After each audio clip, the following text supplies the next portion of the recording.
Hey, I'm golf broadcaster Matt Adams. The updated and expanded second edition of my book, The Golf Round I'll Never Forget, Golf's Biggest Stars Recall Their Finest Moments, is now available. Readers can expect to march with Arnie's Army at the 1960 U.S. Open, relive Jack Nicklaus's remarkable 1986 Masters win, and be amazed by the Tiger Slam. The Golf Round I'll Never Forget, Golf's Biggest Stars Recall Their Finest Moments. Pick it up where fine books are sold, including BarnesandNoble.com and Amazon.com.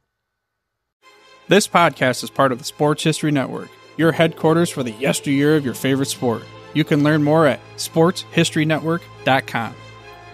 Hi, folks. Welcome to another edition of Pro Football in the 1970s. I'm your host, Joe Zagorski, and today we're talking about beating your division rivals. One of my recent Facebook page posts of the NFL in the 1970s, I question everyone who followed that page. Which NFL team from the 1970s won the greatest number of games against their divisional opponents?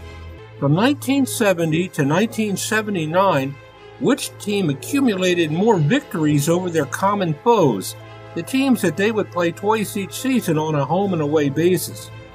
I gave those folks who check out that Facebook page several choices, and in a multiple choice quiz, well, what I discovered was that many of those folks' sheer logic did not play a part in their answers. Rather, many of them went with a team that they felt possessed more of a winning reputation. The logic came with basic numbers. For fans who followed the NFL during the 1970s, they knew that there were only 6 divisions back then, and of those 6 divisions, only 2 of them, the AFC East and the NFC East, had 5 teams in each. In the other 4 divisions, there were only 4 teams that comprised those divisions.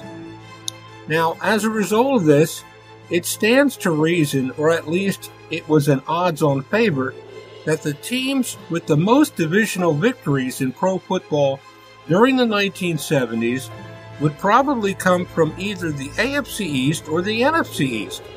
And that is exactly what happened. The Dallas Cowboys, a team from the NFC East, accumulated a league-best 60 wins against their divisional foes in the 1970s. The Miami Dolphins, a team from the AFC East, came in second with 59 victories over their divisional opponents in the 1970s. Now, Dallas was the only NFC team during the entire decade to win a Super Bowl. They won Super Bowls 6 and 12. All the other Super Bowls during the 1970s were won by AFC teams. That's a pretty good measure of dominance. The Cowboys' divisional record of victories was boosted by the fact that they had a pair of weaker teams in the same division in the 1970s, the New York Giants and the Philadelphia Eagles. Dallas played the Giants 20 times from 1970 to 1979. And they won 17 of those 20 games. Philadelphia, similarly, only won 3 times when they played the Dallas Cowboys in the 1970s out of 20 games. Now, the Miami Dolphins benefited from weak opposition in their division also. The Dolphins would play divisional doormats such as the Buffalo Bills and the New York Jets. Of the 20 times that Miami played the Bills, from 1970 to 1979, they won all 20 of those contests.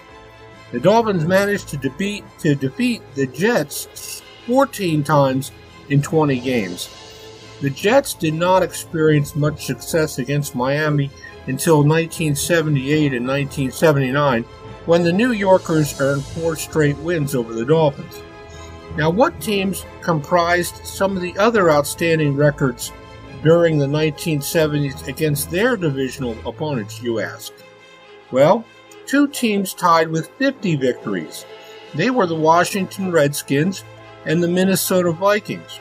Washington benefited from playing in the 5-team NFC Eastern Division, while Minnesota played some of the weakest teams in the entire NFL during the 1970s. The Washington team sported winning records in 8 of the 10 years in that decade of the 1970s. They beat the Giants 13 times in 20 games in the 1970s, and they defeated Philadelphia 15 times in the 1970s. Finally, they won 14 games out of 20 against the St. Louis Cardinals.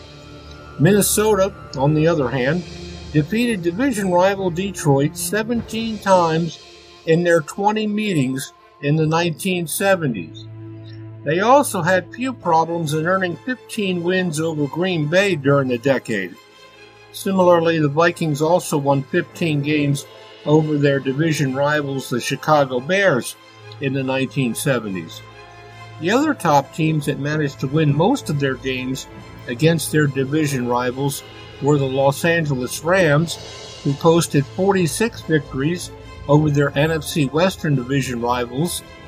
The Oakland Raiders prevailed 43 times against their AFC Western Division foes, and the Pittsburgh Steelers earned 41 victories over their AFC Central Division opponents, all during the 1970s. Now, division rivalries comprised a slice of life in the NFL during the 1970s.